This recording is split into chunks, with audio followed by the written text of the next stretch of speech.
Hi. Today we are going to discuss about some aging research that is going now that is quite popular nowadays. So, what is aging? Basically, we have to know. But before that, let me tell you about what I'm going to cover in today's session. So our content is what is aging. That we have to just there should be an introduction of aging, and after that we have to know about what is aging research, and then why aging is important, followed by factors for aging research. Then we will look over some major pathways that are included in aging, followed by some animal models and further some drugs that have uh, quite influence on aging, and at last we have some conclusion. So next, let's start with introduction. So we have to know about aging. So what is aging? Aging is nothing, just it is a lifelong process of growing up and growing old. Just like there is a baby and it grows into a child, followed by a teenage, then adult age, and at last there should be senescence, and at last death. So aging is a lifelong process that is from the birth to the age of senescence. So it begins with conception and ends with death. Now, as we all know, cells are the basic building blocks of the tissues. All the cells experience changes with aging. As the age changes, the cells also experience some changes. With aging, many cells lose their ability to function or they begin to function normally. So, what is aging? We have categorized aging in some different patterns. That is, in our infant years, growth and development is known as aging, and while in our teenage and young adult age, there should be maturation, that is a form of aging, and after 30 years of age, there should be some stage of senescence that we just move towards the stage of senescence. So that is another phase of aging. So these are the three phases that we have categorized, and before that, let us know about what are the types of aging. So it is age is just not a matter of the number of years that we are living on this earth. That means we used to count our age in terms of years. Just like if I was born in 1998, then my present age that I have spent 24 years on this earth, and my age is 24 years. Yeah. So it is not only a type of aging that we use to calculate what is our age. It is some chronological age that we used to count in our numbers. But there is another also that is known as biological aging, which involves the loss of cells over times. How how we have lost our cells with the time. With biological aging, that includes tissues and organs are less likely to function efficiently. Just like some people, we usually experience some gastric problems in old ages, people problem constipation. So at that time their body organs are not working properly. So that is also and that is a stage that comes after 30 years or 35 years. But nowadays we can see the same case in a child of 7 or 8 years also. So it is also termed as biological aging, that how their cells are responding. Now, moving towards the third one is that is psychological aging, which is it involves changes in memory, learning, intelligence, and personality and coping. An older person who is mentally active and is able to deal with the new situation can be said to be psychological young. That means it is not necessary that we are psychologically young. If there's a person who is mentally active in comparison to myself also, then he's psychologically young in comparison to me. Next is social aging. It refers to change in roles and relationships as we age. That is, let's for an example, it is not unusual for older people to gain new roles like becoming grandparents. But with the role changes in later years, society may expect people to behave in a certain way. For some people, it may be not be proper for grandma to go roller skating and bungee jumping because these are the things that young people do. Yeah. And the last one is that is the functional aging, which is related to how people compare psychologically to others to similar age. Now, this was all about the aging that we have seen. There are five categories of aging, which are chronological aging, biological aging, psychological aging, functional aging, and social aging. Now, what is aging research? So we can see India as a youth maximum number of youth in this present era, but is it the same? The youth who are right now in our country after 30 years or 40 years, after 30 or 40 years, they must have to go in a stage of senescence, or they will be old aged generation. So the maximum number of youth that is in this present time, they will be old age maximum there will be maximum number of old aged people in the upcoming 30 or 40 or 50 years. So we have to consider and about it, and we have to work on it, because in the upcoming years there will be a huge number of old age peoples that is going to be in the next 30 or 40 or 50 years of. So here comes the need of aging research. So what is the aging research aims? It aims to add healthy and quality life in later years. Aging research just not only mean that adding numbers your life. That means we are not adding, if there will be a person who have to live for 40 years, then we are not going to add 5 more years into his life, that he will have to spend 45 years. We can't add that in their life. So what can we do? We can do just we can increase the health span and lifespan of the people, of the person.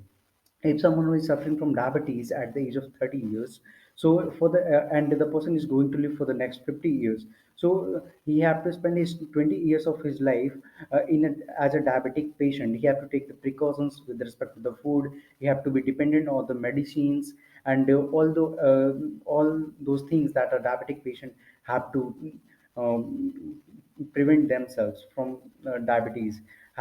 He must have to do for the next 20 years. So what we can do, we can just add health span to his life, which can help him to spend his next 20 years not as a diabetic patient, but he can spend his 20 years just in a flawless way. Yeah. So it is an effort to extend the period of healthy life by slowing the biological process of aging. Yeah. So we can reduce the biological process, and by reducing the biological process, we can add health span to it.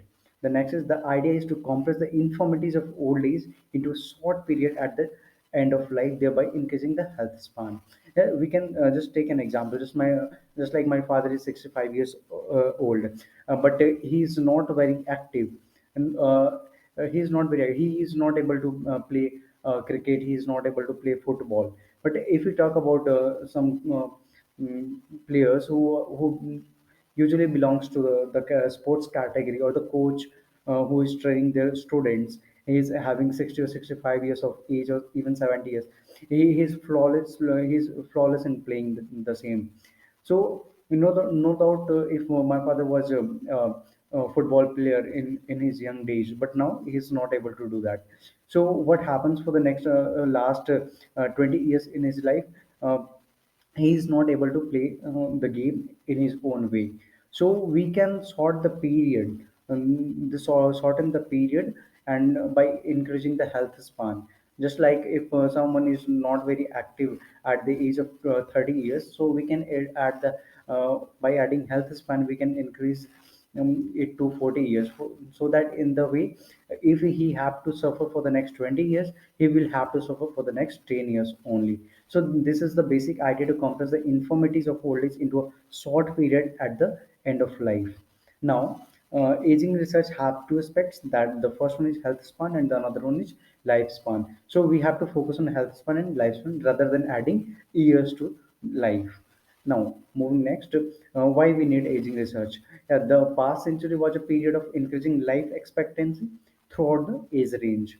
So this resulted in more people living to old age and to spending more years at the older ages. Yeah, just simple.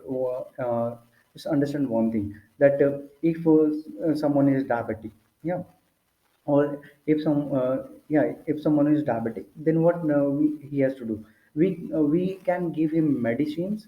Or if someone having cancer, then if someone having cancer and he is going to die in the next 6 months, so what the cancer treatment does, he just slow the speed and increase slow the speed of the cell denaturation, or whatever the cell does to a cancer pattern. You just slow down the process.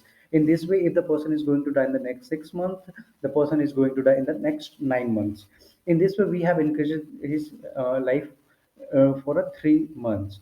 But for the 3 months that we have increased by slow down the process, what we have done, the person is completely dedicated on medicines, or he is completely dependent on the medicines for the entire time period. So in this way, we have made the person dependent on it. So this is what happened in the past centuries. And there's a you can see the graph, and that is a number of male life tables death by age that have increased, that have decreased in after 2010 or 2000, but that was at the peak during the 1950s. So this is the basic diagram which is representing that what happens, we have just decreases the rate of death, but we have increases the lifespan. But we have increases the lifespan, but as simultaneously the person is dependent on medicines. So, what we can do in aging research? Aging research is important to improve the healthy life. We need to better understand the beginning of the process and to focus on solving and dealing the process. We need to focus on prolonging health rather than only preventing death. To delay the process, we need to keep people healthy, not just by treat people with disease. Okay. So aging research also focuses on preventing and dealing disability as much as disease in order to improve health span. Good health stays with us longer into old age. In essence, living long and living well. So what basically we need if a person of age 50, 60, or 70s, the person needs to be healthy rather than the person is just to be strict with the people. We can see in villages, I have seen in villages people of age more than 50, they used to think themselves just like they are old and they are not capable of doing some physical activities and all. But if we can see the film stars like Salman Khan, Shah Rukh Khan, and some other Sanjay Dutt, they are in their late 50s right now, or in their 60s, but they are capable of doing all the physical activities as well. So this is the basic difference that we can see, and that we need to deliver in the public with the help of aging research. So, what is aging is messy. Different species ages at different rates, different groups within species ages at different rates, and different organs within individuals ages at different rates. Indeed, nobody knows what dying from natural causes means. Now, what are the factors which causes aging? The first one is genomic instability. We will talk in another session about these factors, but for right now, these are the factors. The second one, telomere shortening, that is the uh, part of the chromosome that we can see if we can see the chromosome. Epigenetic alteration, loss of prosteostasis, deregulated nutrient sensing, and mitochondrial dysfunctioning, cellular senescence, stem cell exhaustion, or altered intercellular communications. So these are the factors which causes aging, followed by some drugs which influences aging. So we have seen the metformin; it has some positive effect in aging, and it has some property of anti-aging drug also. The second one is rapamycin, where it not only extends lifespan but health span as well as. It is a potent anti-cancer agent, and it was proposed that rapamycin extends lifespan solely through an anti-tumor mechanism, suppressing a major pathology in mouse strains. And Spermidine is also it has some anti-aging effect, and we can see NSAIDs like ibuprofen, celecoxib, and aspirin. They also have some anti-aging property in animal study. And now it comes to conclusion that aging can be defined as a progressive deterioration of physiological functions accompanied by an increasing vulnerability and mortality with age. And it also followed by aging research, that is an effort to extend the period of healthy life by slowing the biological process of aging. Aging research has two aspects that we have already talked about.